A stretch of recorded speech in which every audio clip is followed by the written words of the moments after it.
Students of class 12 examinee, आज हम लोग सैम्पल पेपर जो सीबीएसई इशू किया है थोड़ा सा उसका सॉल्यूशन कर लेते हैं ताकि हमको आगे प्रिपरेशन में मदद मिल सके। किस चैप्टर से कितना तैयारी करना है, क्या करना है। ऑलमोस्ट सबसे अधिक 9 मार्क्स का एक यानी कि वेक्टर एंड 3D से 9 मार्क्स का क्वेश्चन आपको दिया है और बाकी से ऑलमोस्ट 8 मार्क्स का क्वेश्चन दिया है। ठीक है, तो देखते हैं हम लोग प्रिपरेशन के लिए अपने को प्रिपेयर करें।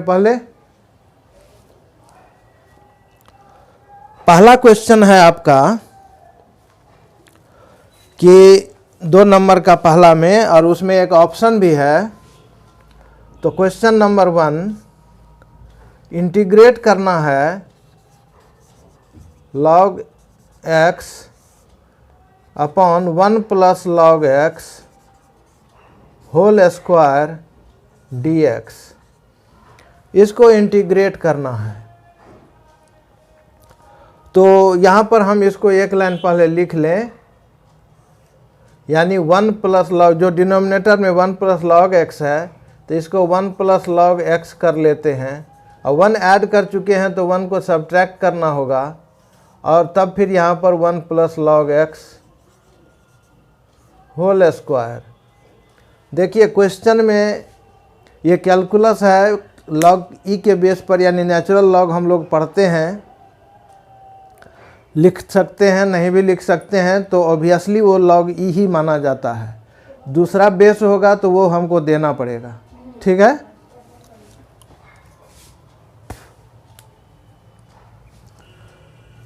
तो आप लिखें ना लिखें, अब इसके बाद मैं भी नहीं लिखूंगा। एक बार मैं लिख दिया हूं, इसके बाद मैं भी नहीं लिखूंगा। तो इसको मैं चेंज करूंगा, ये 1 plus log x by this whole term and -1 by this whole term. तो ये 1 plus log x by 1 plus log x का होल स्क्वायर, एक पावर कैंसिल होकर के यहाँ 1 by 1 plus log x dx minus 1 upon 1 plus log x whole square dx। ये हो गया सेपरेशन। अब हम लोग इसको थोड़ी देर के लिए छोड़ देते हैं, इस पर करते हैं। तो इसको जो हम लोग लिखेंगे तो ये लिख देते हैं, इसको इंटीग्रेशन बाय पार्ट्स पे टूटेगा। ठीक है, तो इसको ऐसे करते हैं 1 upon 1 plus log x into 1 dx। 1 से किसी को भी मल्टीप्लाई कर सकते हैं तो इसीलिए इंटू 1 और माइनस अपनी जगह पर जो है 1 upon 1 plus log x whole square dx। ठीक है, अब देखिए ये क्या हो गया, लॉग होने के कारण ये लोगरिथमिक फंक्शन हो गया। ये लोगरिथमिक फंक्शन है और ये पोर्शन 1 है, ये एल्जेब्रिक टर्म हो गया, एल्जेब्रिक टर्म, ये लोगरिथमिक टर्म, ये एल्जेब्रिक टर्म। तो आइलेट में एल के बाद ए आता है, एल माने लोगरिथमिक और ए माने एल्जेब्रिक। तो लोगरिथमिक पहले, एल वर्ड पहले आया, लेटर पहले आया, तो एल लोगरिथमिक को हम लोग फर्स्ट टर्म मान लेंगे और इसको यूं ही ऐसे ही लिख देंगे। तो 1 बाय 1 प्लस log x। ठीक है, और सेकेंड टर्म को इंटीग्रेट कर लेते हैं तो x1 का इंटीग्रल x हो गया और माइनस यहाँ लिखेंगे। अब इसको मैं रब कर दे रहा हूँ, समझाने के लिए था।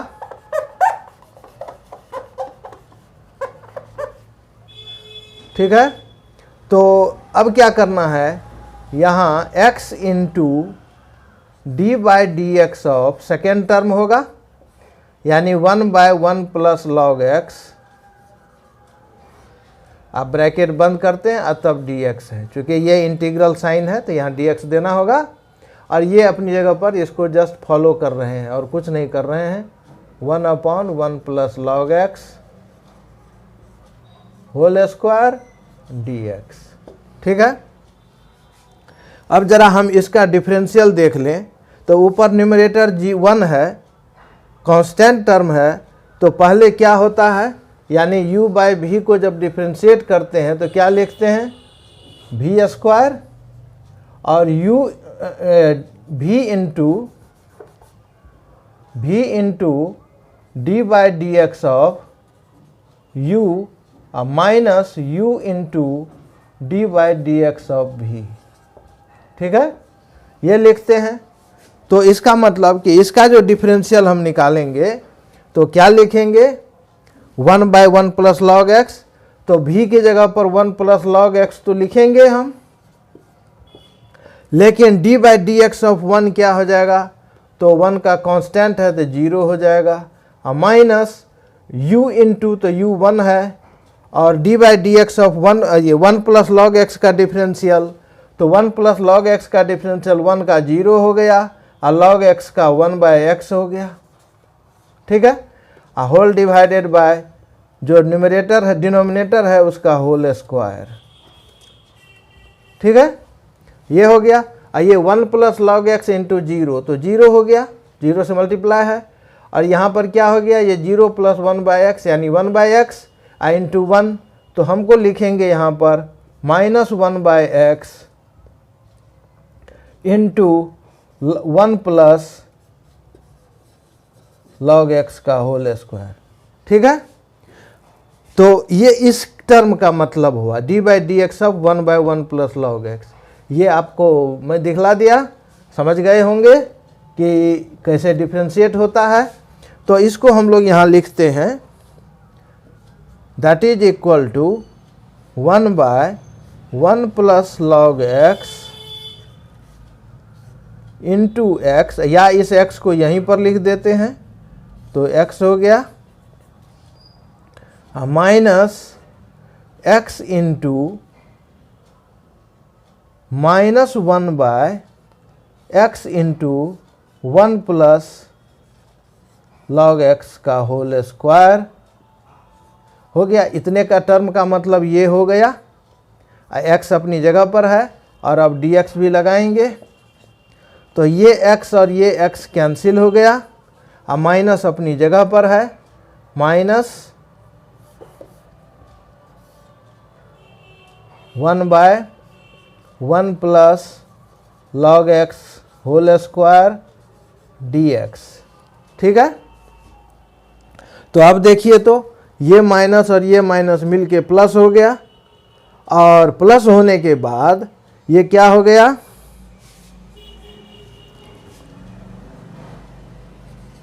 x upon 1 plus log x,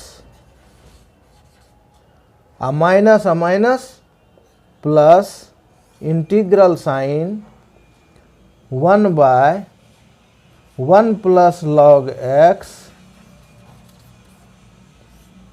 whole square dx, और minus 1 by 1 plus log x whole square dx। ठीक है, अब देखिए जो टर्म ये प्लस में है वही टर्म माइनस में है, तो कैंसिल हो गया। अब यहीं चाहे तो एक बार इंटीग्रेट चुके हो गया है, वहाँ नहीं भी लिखे कोई हर्ज नहीं, एक इंटीग्रल कांस्टेंट लगा दिए। अब ये टर्म और ये टर्म कैंसिल हो गया, तो सिर्फ ये बच गया। ठीक है, तो आंसर हो गया हमारा x अपॉन 1 प्लस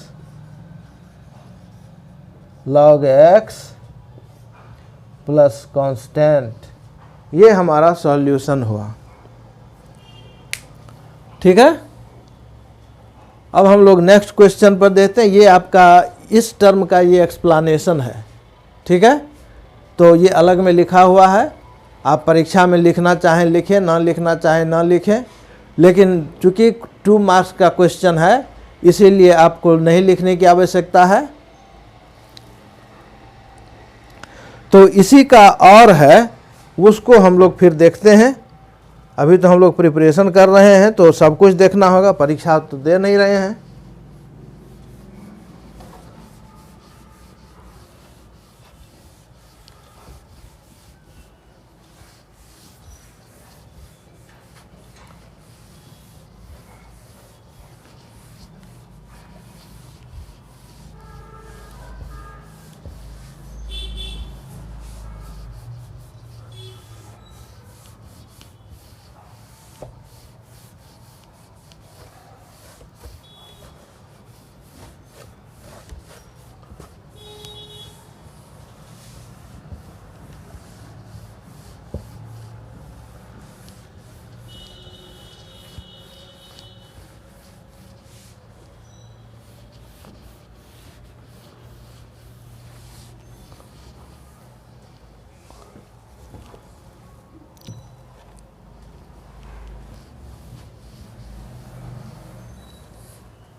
तो क्वेश्चन नंबर 1 का और ये इंटीग्रेशन दिया हुआ है trigonometric sin 2x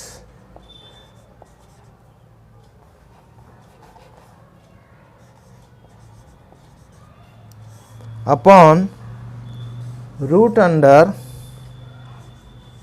9 minus cos to the power 4x dx। ठीक है।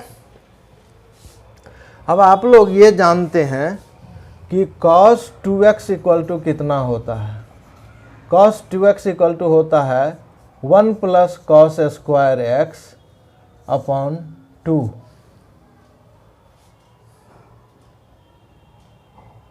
ठीक है।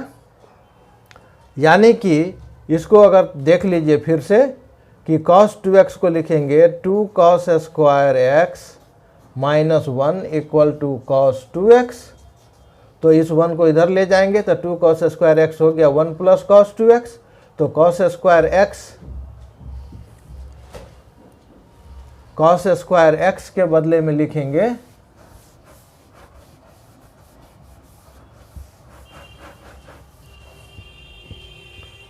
cos स्क्वायर x के बदले में लिखेंगे 1 plus cos twice x divided by 2।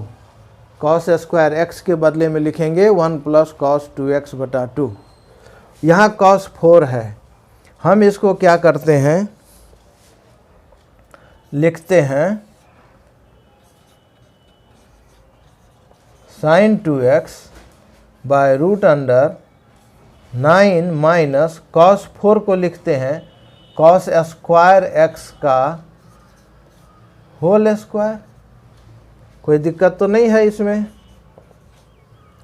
नहीं है तो आगे बढ़ते हैं और लिखते हैं sin 2x whole divided by root over 9 minus, अब cos स्क्वायर x को उस फॉर्मूले के ऊपर से लिख देते हैं 1 plus cos twice x whole divided by 2 whole square. तो ये क्या हो जाएगा, sin 2x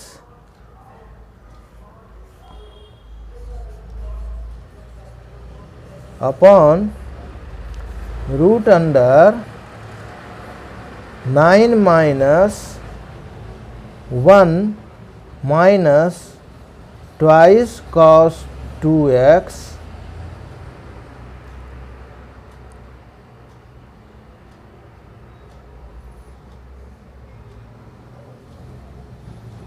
plus cos square twice x whole divided by 4।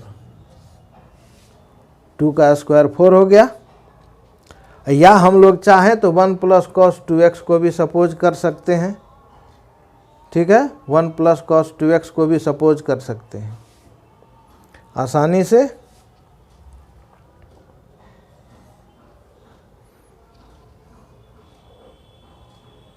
वही कर लेते हैं, ज़्यादा अच्छा होगा एक्सप्रेशन को ब्रेक करने से। तो इसको लिख देते हैं sin 2x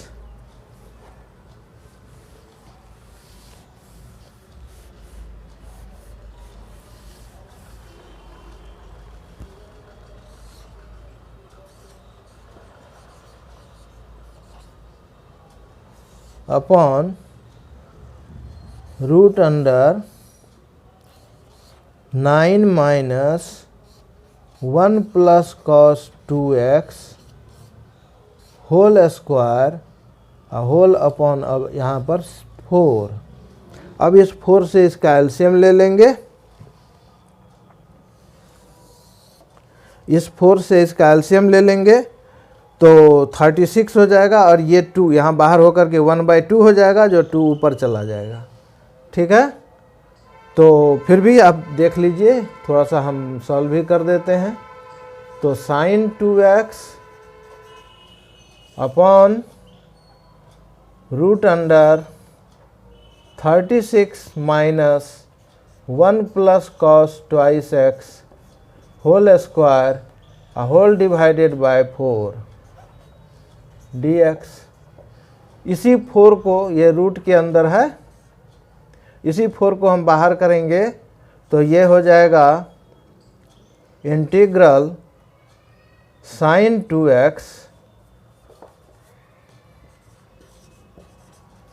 upon root over 36 minus 1 plus cos twice x whole square whole बाहर में यहाँ पर 1/2। अब देखिए ये दिस अपॉन 1/2 है तो ये 2 ऊपर चला जाएगा, ठीक है। यहाँ हम dx लिख देते हैं और यहाँ पर हम लिख देते हैं twice sine 2x whole upon root over, अब 36 को लिख देते हैं 6 square minus 1 plus cos twice x whole square dx, ठीक है। अब हम लोग सपोज करते हैं कि let 1 plus cos twice x is equal to t, तो 1 का डिफ्रेंशिएशन 0 और कॉस का डिफ्रेंशिएशन माइनस साइन और 2x रहेगा और 2x का डिफ्रेंशिएशन फिर से 2, तो उस 2 को यहाँ लिख देते हैं dx इक्वल टू dt, ठीक है। अब यहाँ माइनस हो गया, यहाँ इस माइनस को हटाएंगे तो यहाँ माइनस हो जाएगा, ठीक है। That is equal to 2 sine twice x dx equal to minus dt, ठीक है। ये हमारा सॉल्यूशन सपोजिंग कंडीशन हुआ। अब इसी के आधार पर हम यहाँ लिखते हैं दैट इज इक्वल टू, ये हो गया minus dt by root over 6 square minus t square, तो a square minus x square, a square minus x square equal to क्या होता है sine inverse x by a, तो x हो गया t और a हो गया 6 और एक इंटीग्रल कांस्टेंट प्लस c, तब ये आंसर हो गया माइनस साइन इनवर्स और t माने हैं 1 plus cos twice x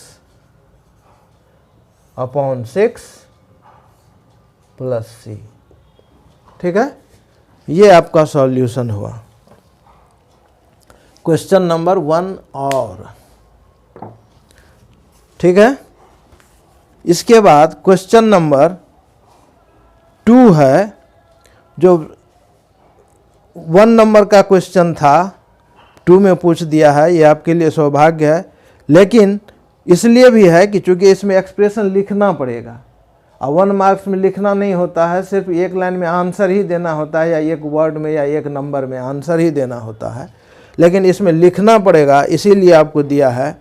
question है कि write the sum of the order and degree of the following differential equation, write the sum of the order and degree of the following differential equation, तो दिए हुए differential equation का degree और order का sum लिखना है, तो degree पता करना होगा और ऑर्डर पता करना होगा और फिर उसको जोड़ करके आंसर लिख देना होगा।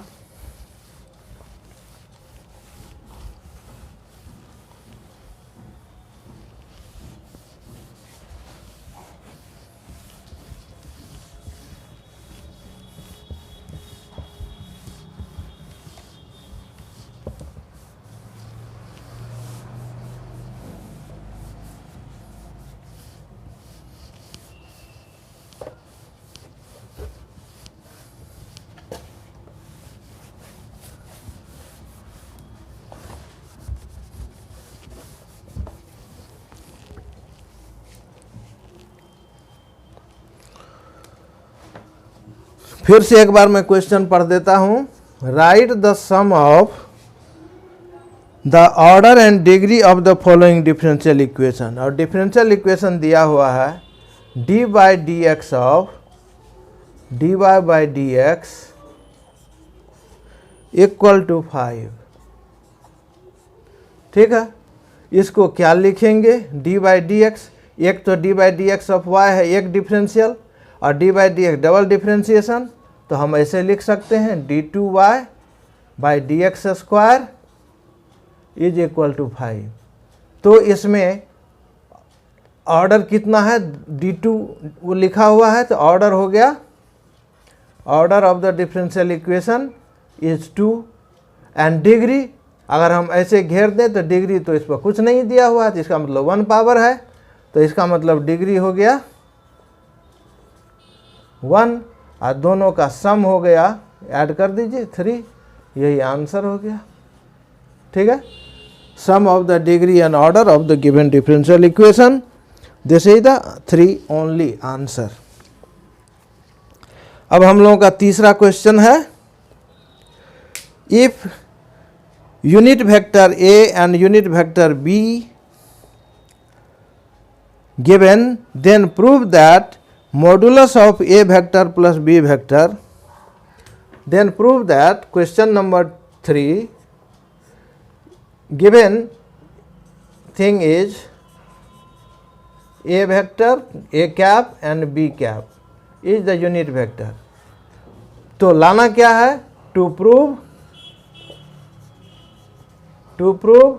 mod of A cap plus B cap is equal to twice cos theta by 2, where theta is the angle between the two unit vectors A and B। ठीक है, A और B के बीच का जो एंगल है, वेक्टर के बीच का जो एंगल है वह थीटा है, तो modulus of A vector plus B vector equal to twice cos theta by 2 prove करना है। तो सॉल्यूशन देखिए। ठीक है, हम लोग क्या जानते हैं कि एक वेक्टर प्लस बी वेक्टर का होल स्क्वायर कितना होगा, ए वेक्टर का स्क्वायर प्लस बी वेक्टर का स्क्वायर और plus twice a vector dot b vector. ठीक है, अब देखिए ये ए वेक्टर का स्क्वायर तो 1 ही हो जाएगा, चूँकि मैग्नीट्यूड लेना है तो 1 हो गया, प्लस ये भी 1 हो गया, और plus twice a vector dot b vector को क्या लिखेंगे, mod of a vector mod of b vector और कॉस थीटा। ठीक है, तो ये हो गया 1 + 1 2 और प्लस 2, आइए इसका मॉड 1 है तो 1 × 1 1 हो गया, ये कॉस थीटा ही हो गया, that is equal to 2 common ले लीजिए, तो 1 + cos थीटा हो गया, और 1 + cos थीटा हो गया, 2 यहाँ हो गया, ये हो गया 2 cos स्क्वायर थीटा बाई 2। ठीक है, तो ये हो गया 4 cos स्क्वायर थीटा बाई 2। ठीक है, तो हमको तो सिर्फ एक पावर निकालना है, वो भी मॉडुलस में, यानी सिर्फ मैग्नीट्यूड ही चाहिए, तो mod of a cap plus b cap is equal to 2 cos theta by 2 हो गया प्रूव्ड। ठीक है, तो क्वेश्चन नंबर 3 भी हो गया। अब क्वेश्चन नंबर 4 पर जाते हैं।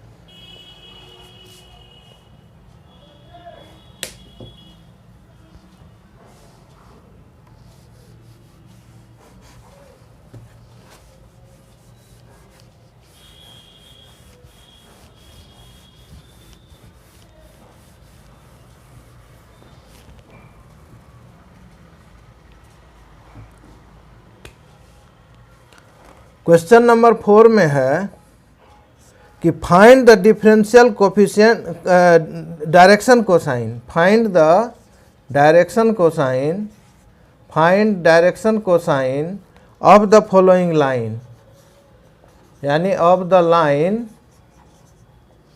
लाइन दिया हुआ है 3 - x by -1 is equal to twice y - 1 by 2 is equal to z/4।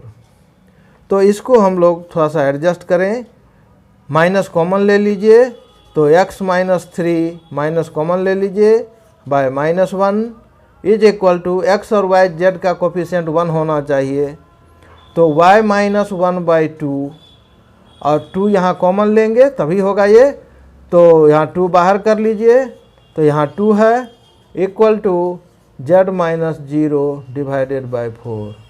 तो इसको क्या लिखेंगे, ये माइनस कैंसिल हो गया, x - 3/1 equal to y - ½/1 equal to z - 0/4। ठीक है, तो डायरेक्शन नंबर कितना हो गया of the given line, 1, 1 and 4। तो इसका मैग्नीट्यूड क्या हो जाएगा, 1² प्लस 1² प्लस 4² दैट इज √4 4 जा 16 17 18, तो 18 हो गया, यानी 9 × 2, तो 9 का स्क्वायर रूट निकल गया, तो 3√2। ठीक है, तो डायरेक्शन कोसाइन क्या हो गया हमारा ऑफ द गिवन लाइन, तो DC of the given line is equal to, सब इस 3√2 से भाग दे दीजिए, 1/3√2 1/3√2 एंड 4/3√2। यही हमारा आंसर हो गया। ठीक है, यही हमारा गिवन लाइन का डायरेक्शन कोसाइन हो गया।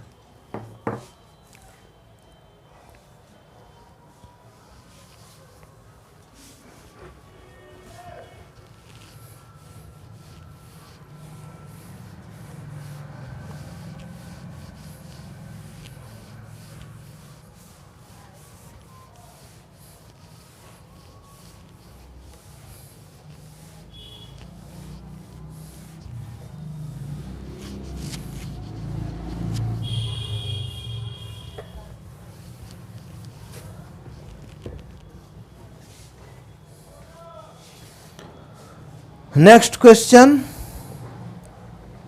प्रोबेबिलिटी थ्योरी से है। A bag contains 1 red and 3 white balls, find the probability of distribution of number of red balls if 2 balls are drawn at random from the bag 1 by 1 without replacement. एक के बाद एक ball गिर रहा है bag से, लेकिन उसको रिप्लेस नहीं किया जा रहा है। ठीक है, तो बॉल घटेगा। फिर से एक बार क्वेश्चन सुन लें। A bag contains 1 red and 3 white balls, there are 3 white balls and 1 red balls. Find the probability of distribution, यानी probability distribution of the number of red balls, यानी रेड बॉल्स का probability distribution निकालना है। If 2 balls are drawn at random from the bag 1 by 1। ठीक है, क्रम से, लेकिन उसको फिर बैग में वापस डाला नहीं जा रहा है। ठीक है, उस स्थिति में तो हम लोग लिखते हैं इसको question number 5, since there are only 1 red ball. कितना रेड बॉल है, तो ऐसे भी लिख सकते हैं सीधे, given number of red ball equal to 1, number of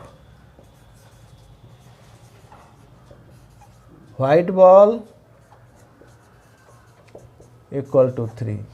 their are total 4 balls। Let x equal to number of red balls drawn. Let x equal to number of red ball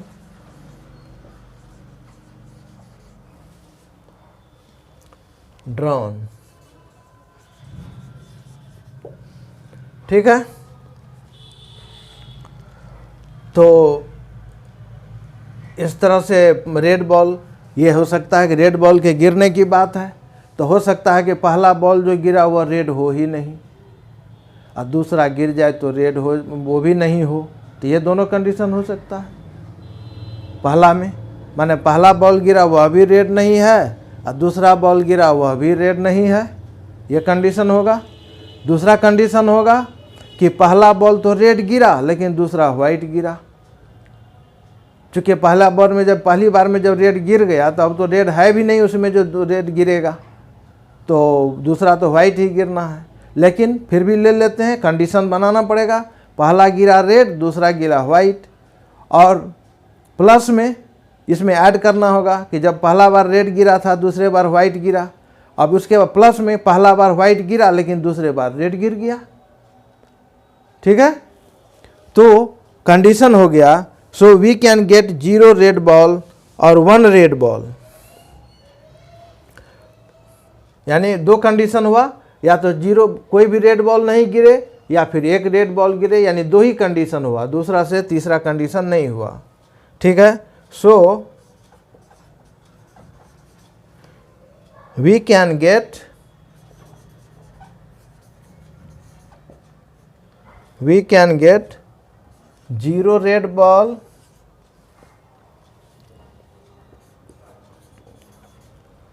और 1 red ball।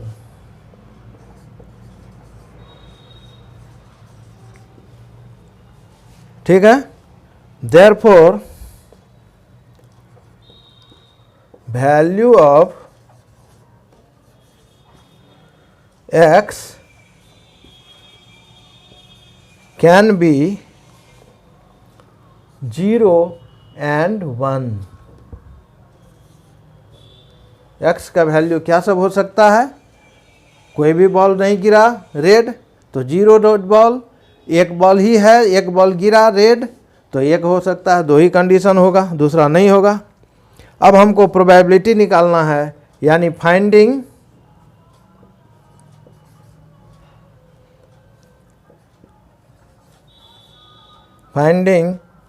p x equal to 0। ठीक है, तो जब p x equal to 0 निकालना है तो क्या लिखेंगे, that is equal to probability of, मैं संक्षेप में लिख रहा हूँ, PROB, probability that 0 red ball drawn, probability that 0 red ball drawn.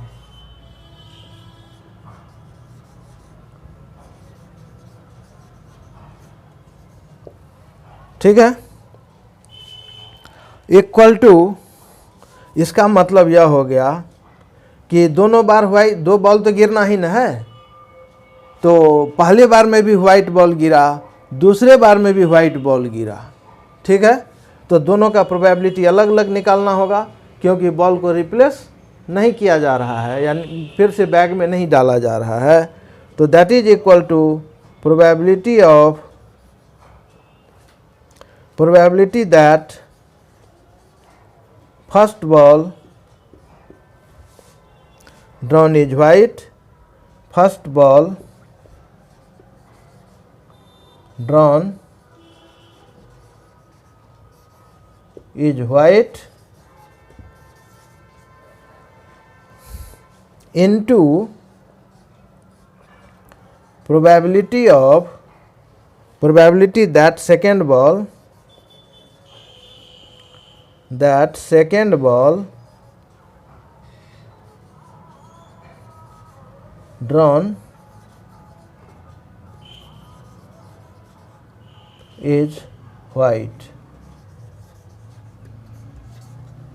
ठीक है, तो इसको जब सॉल्व करेंगे तो क्या लिखेंगे,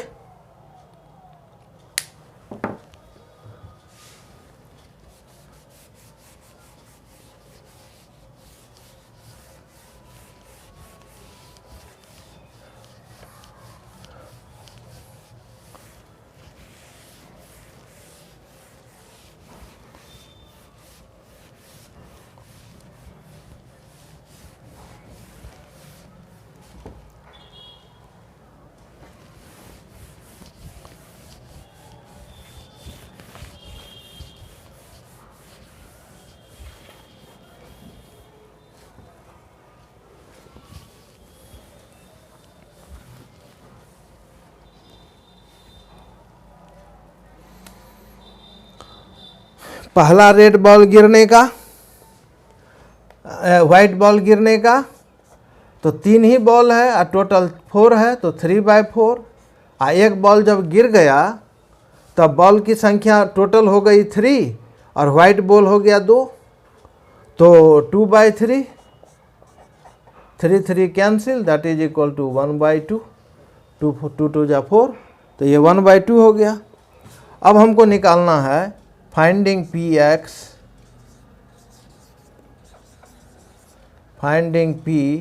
Px इक्वल टू 1, यानी प्रोबेबिलिटी ऑफ 1, ठीक है।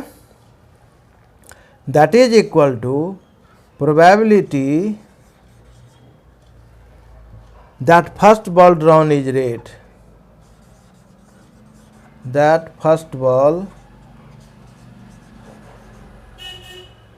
drawn is red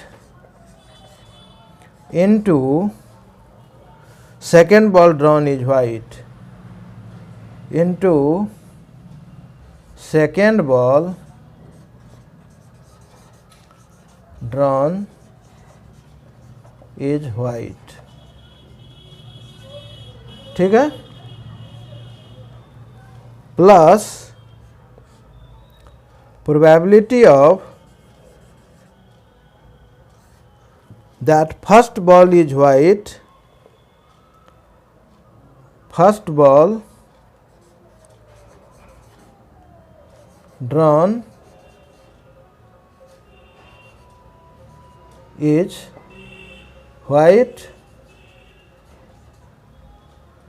एंड, यानी एंड के बदले में यहाँ इनटू कर दीजिए, मल्टीप्लाई करना है, into second ball drawn is red, ठीक है। तो ये क्या हो जाएगा, इसका प्रोबेबिलिटी, तो पहला बॉल है first ball drawn is red, तो एक ही बॉल है, 4 बॉल टोटल है, तो 1/4। अब एक बॉल गिर गया तो नंबर ऑफ बॉल तो घट गया, 3 हो गया, और 3 वाइट बॉल की संख्या भी 3 ही है, तो 3/3 हो गया, plus first ball is white, तो फर्स्ट बॉल वाइट हो गया तो 3/4, एक बॉल घट गया, अब एक ही रेड बॉल है तो 1/3। अब इसमें देखिए ये 3 कैंसिल हो गया, तो 1/4 को 1 से मल्टीप्लाई, यहाँ 3 कैंसिल हो गया तो 1/4 को फिर 1 से मल्टीप्लाई, तो 2 times 1/4 that is equal to 1/2 हो गया। तो प्रोबेबिलिटी डिस्ट्रीब्यूशन का जो टेबल बना,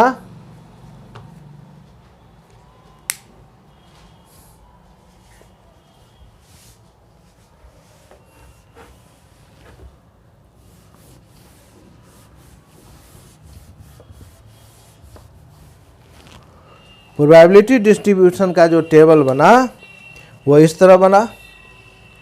तो प्रोबेबिलिटी डिस्ट्रीब्यूशन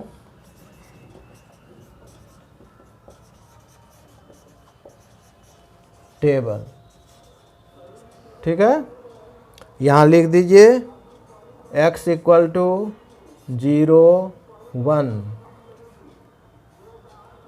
ठीक है, और Px हो गया 1/2 एंड 1/2, ठीक है। यही पूछ रहा है हमसे प्रोबेबिलिटी डिस्ट्रीब्यूशन टेबल बनाने के लिए, ठीक है।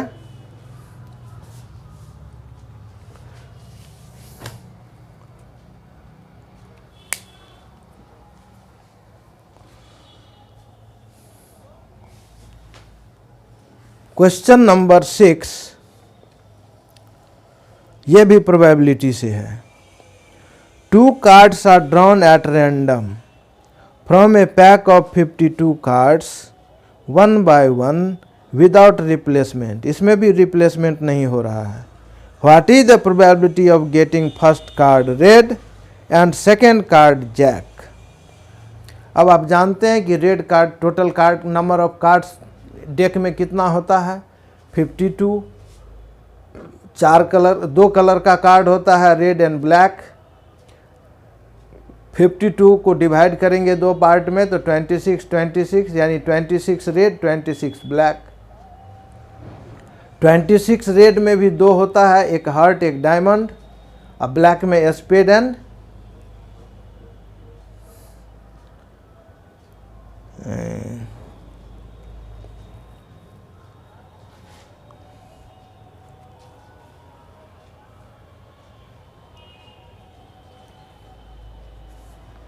अच्छा फिर याद आ जाएगा, कोई बात नहीं है।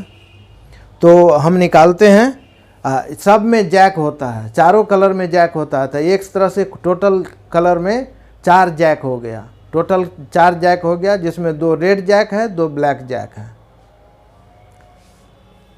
स्पेड एंड क्लब होता है, ठीक है, याद आ गया। एक होता है रेड में 2 हुआ, डायमंड एंड हार्ट, और ब्लैक में हो गया स्पेड एंड क्लब, ठीक है। तो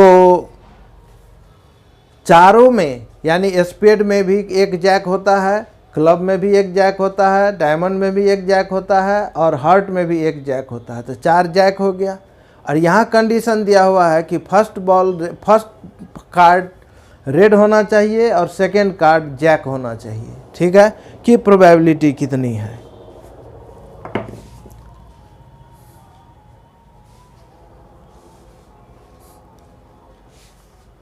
ठीक है, अब जरा हम इसको रब करते हैं।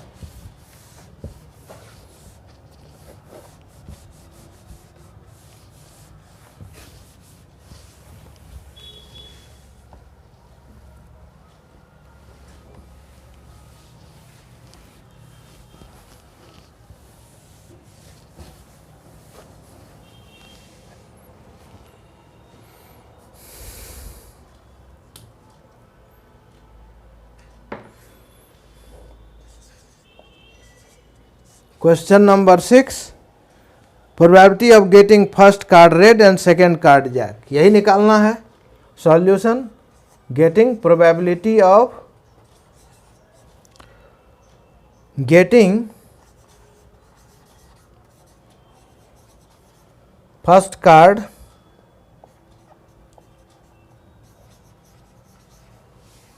Red and second card jack, और रिप्लेसमेंट नहीं है, ठीक है। That will equal to probability of first card drawn is red, probability of first card drawn is red but not jack,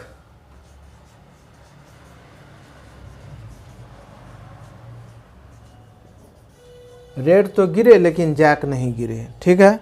into second card is jack, और दूसरा है 2 card गिरना है तो into that is second card is Jack,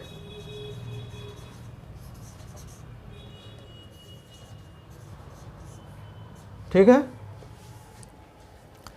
ये तो हो गया फर्स्ट ड्रॉन में, plus probability of first card drawn is red jack, probability of first card drawn is red Jack,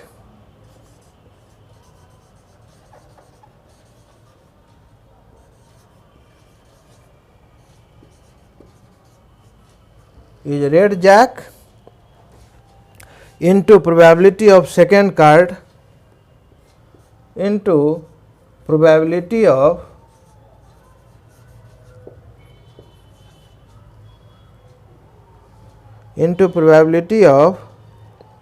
second card is jack. Second card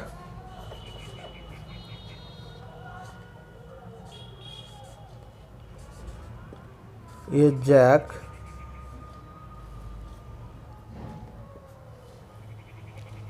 if first card is red jack. If first card is red jack.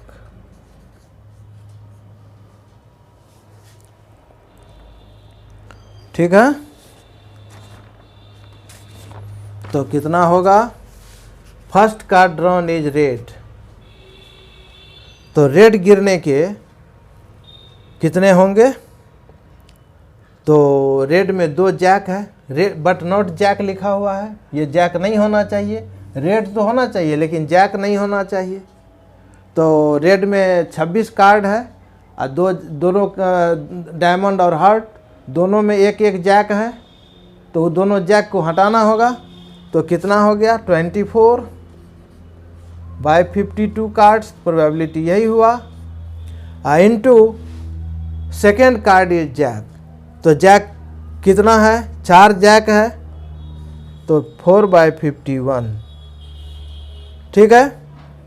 Plus ये second वाला probability of first card is red jack, तो red jack तो 2 है, तो 2 by 52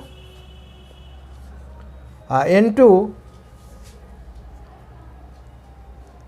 probability of second card is jack if first card is red jack. First card red jack हो और second card भी jack ही हो, तब क्या होगा? तो रेड जैक में तो एक जैक यहाँ रिप्लेसमेंट तो होता नहीं है, एक रेड जैक तो गिर गया, उसको वापस दिया नहीं गया, तो अब जैक कितना बचा? 3, और कार्ड कितना बचा? 51, तो 3 बाय 51, ठीक है। अब इसको सॉल्व कर दीजिए, तो जैसे मन हो वैसे सॉल्व कीजिए, ऐसे भी कर सकते हैं, डिनोमिनेटर समान है इसीलिए 24 4 जा 96 इंटू 3 2 जा 6, ये sorry 96 plus 6 whole divided by 52 into 51। इसको मल्टीप्लाई करेंगे तो 102 डिवाइडेड बाय 52 इंटू 51, तो 51 2 जा 52, तो ये हो गया 2 बाय 52, और फिर इसको तोड़ दीजिए, कैंसिल करिए तो 1 बाय 26, ठीक है। यही हमारा सॉल्यूशन हुआ, ठीक है। तो अब हम लोग एक और नेक्स्ट क्वेश्चन देख लेते हैं, फिर नेक्स्ट डे देखेंगे। और ये जो क्वेश्चन है हमारा अब इंटीग्रेशन से है, फिर से, ठीक है। क्वेश्चन के अनुसार देखिए, फिर से एक बार हम क्वेश्चन को एक्सप्लेन करना चाहते हैं। Probability of getting first card red and second card jack. तो फर्स्ट कार्ड रेड पहले भी मैं बता चुका हूँ, और उसको अब पढ़े भी होंगे, क्लास 10 में भी पढ़े होंगे कि there are 2 types of colour in the card and the total number of card in the pack is 52 and there are 2 colours, 1 red and 1 black. तो 52 डिवाइडेड बाई 2 दैट इज 26, तो रेड कार्ड भी 26, black card भी 26। अब red card में भी 2 card होता है, diamond और हार्ट, और ब्लैक कार्ड में भी 2 कार्ड होता है, एक क्लब और एक स्पेड, ठीक है। तो ब्लैक कार्ड की चर्चा यहाँ नहीं करना है, सिर्फ रेड कार्ड की चर्चा करनी है, तो इसी को देखते हैं। अब सारे कार्ड में ब्लैक सब में 26 दोनों में हो गए, और रेड भी 26, ब्लैक भी 26, तो रेड में भी ब्लैक में भी 4 प्रकार के टोटल कार्ड हो गए। तो दोनों में डिवाइड करेंगे 52 को 4 से, तो रेड में डायमंड हो गया 13, हार्ट हो गया 13, क्लब हो गया 13, स्पेड हो गया 13। ठीक है, 13 4 टाइम्स इक्वल टू 52। कार्ड में 1 से लेके 10 तक होता है, यानी 1 को एस कार्ड बोलते हैं। उसके बाद नंबर कार्ड है, 2 से लेके 10 तक नंबर कार्ड है। उसके बाद एक जैक होता है, एक क्वीन होता है, एक किंग होता है। तो यही 13 कार्ड हो गए, 1 से लेके 10 तक 10, और jack, queen and king 3 card हो गया फेस कार्ड। तो 13 कार्ड्स हो गए। तो सब में एक एक जैक एक होता है, सब में एक एक किंग होता है, सब में एक एक क्वीन होता है। तो 4 जैक हो गए हमारा। अब पहला कंडीशन में कहता है कि हमको कार्ड होना चाहिए रेड, और दूसरा में कहता है जैक होना चाहिए। ठीक है, तो पहला ड्रॉ जो हम करते हैं कि मान लेते हैं कि एक कार्ड जो गिरा वह रेड तो है लेकिन जैक नहीं है। तो रेड है और जैक नहीं है। तो रेड में जैक कितना है? सिर्फ 2 होता है।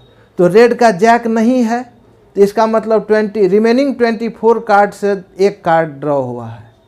ठीक है, तो प्रोबेबिलिटी कितना हो गया? 24/52। अब कहता है कि सेकेंड कार्ड जैक होना चाहिए, कलर नहीं दिया हुआ है, सेकेंड कार्ड जैक होना चाहिए।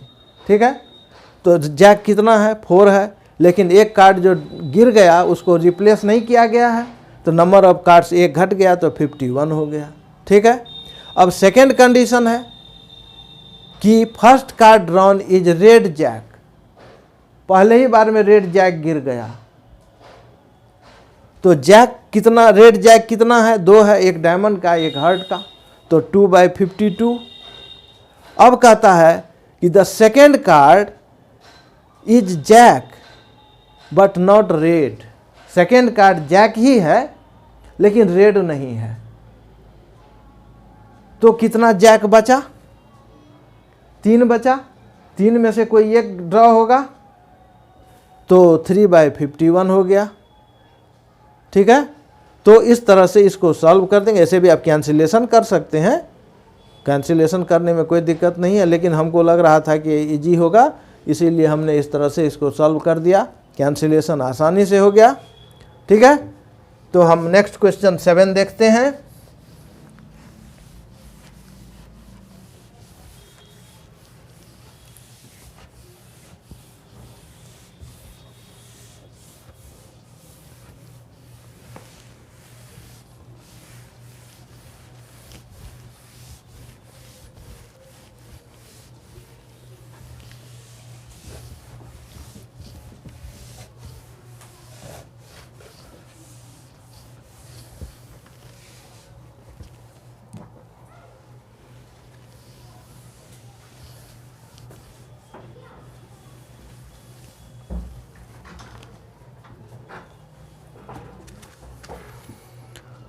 नेक्स्ट क्वेश्चन है 7th नंबर।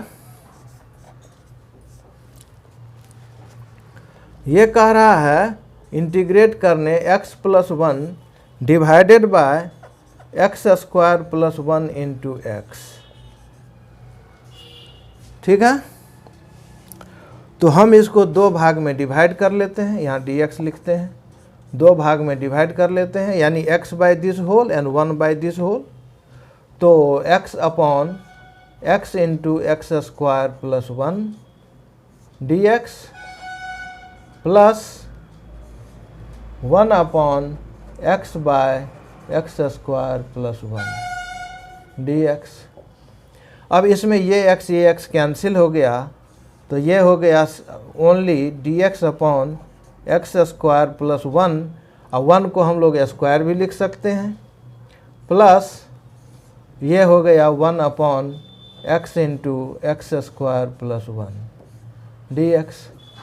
इसका इंटीग्रल तो हो गया, इसका पार्शियल फ्रैक्शन करना होगा, तो हम एक लाइन इसको इंटीग्रेट करके लिख ही देते हैं। इसका आंसर हो गया tan इनवर्स x, और प्लस ये रह गया dx/x × x² + 1।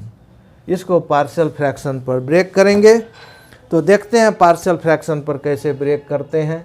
अब यहाँ लिखते हैं 1/x into x square plus 1। तो इसको लिखेंगे a/x प्लस, यहाँ देखिए एक्स स्क्वायर है तो 2 डिग्री का डिफरेंस नहीं होता है, 1 डिग्री का डिफरेंस रहना चाहिए। तो यहाँ इसीलिए bx प्लस एक कांस्टेंट देना होगा और यहाँ एक्स स्क्वायर प्लस 1 लिखना होगा। ठीक है।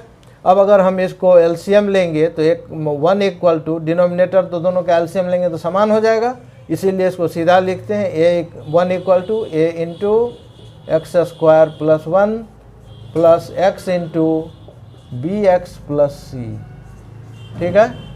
That is equal to a plus b x square common लीजिए plus a plus c x. ठीक है, इतना हो गया। यहाँ 1 लिखेंगे। अब देखिए कंपेयर करेंगे दोनों साइड LHS RHS, तो a plus b x square का कोफिशिएंट है, तो a plus b is equal to 0, चूँकि एक्स स्क्वायर इधर है ही नहीं। a कांस्टेंट है और इधर 1 है, तो a इक्वल टू 1 हो गया। तो इससे निकाल देंगे कि a जब 1 है, a प्लस b 0 है, तो क्लियरली b इक्वल टू -1 हो गया। तब ना ये 1 और -1 को ऐड करेंगे तो 0 होगा। और सी एक्स इक्वल टू, तो x का कोफिशिएंट c है और x का कोफिशिएंट भी यहाँ 0 है, तो c इक्वल टू 0 हो गया। ठीक है। तो इसका ब्रेकेज हम कैसे कर देंगे, सिर्फ इसको लेके आगे बढ़ रहे हैं हम, यानी आप मान सकते हैं इसको ये I1। ठीक है। तो इसको लेकर के हम आगे बढ़ते हैं, तो I1 लिख देते हैं।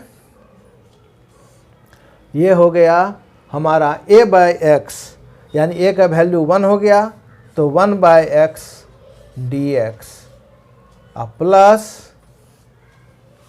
bx प्लस c, तो c तो 0 है, अब b -1 है, तो उसके साथ हमको लगाना होगा bx, तो -1 इंटू एक्स, b का वैल्यू -1 इंटू एक्स, bx लिखना है, c 0 है, और divided by x square plus 1 dx। तो ये क्या बन गया हमारा, ये 1/x किसका डिफरेंशियल है, log e का, तो log e के बेस पर x, अब माइनस, इस माइनस को यहाँ ले लेते हैं, तो इसको उसके बाद 1/2 कर देते हैं और 2 यहाँ लिख देते हैं, 2x upon x square plus 1 dx।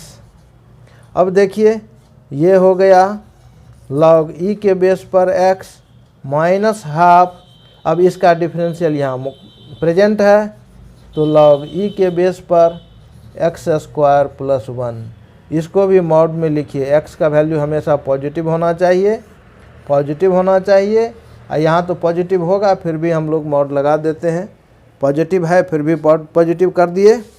ठीक है। तो हमारा i क्या बन गया, इसको हम ऐसे घेर दिए हैं, यहाँ i क्या हो गया हमारा, tan inverse x plus sign यहाँ है, और ये प्लस में है और ये माइनस में है। ठीक है। तो प्लस log e के बेस पर मॉड x माइनस हाफ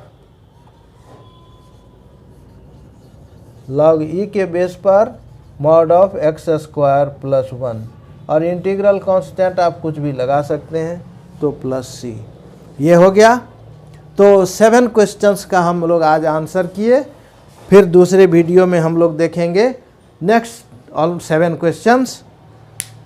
और आप लोगों से मेरा अनुरोध है कि आप मेरे इस चैनल को सब्सक्राइब करें, शेयर करें, अब बार बार व्यू करें, इससे आपको भी लाभ होगा। कहीं पर कुछ किसी तरह का कोई समस्या होगी तो समझने में कोई परेशानी नहीं होगी मेरे अनुसार। फिर भी अगर आपको कोई समस्या हो तो कमेंट सेक्शन में जाइए, हमसे क्वेश्चन पूछिए और हम आपके क्वेश्चन का जवाब देने का प्रयास करेंगे। Okay, thank you.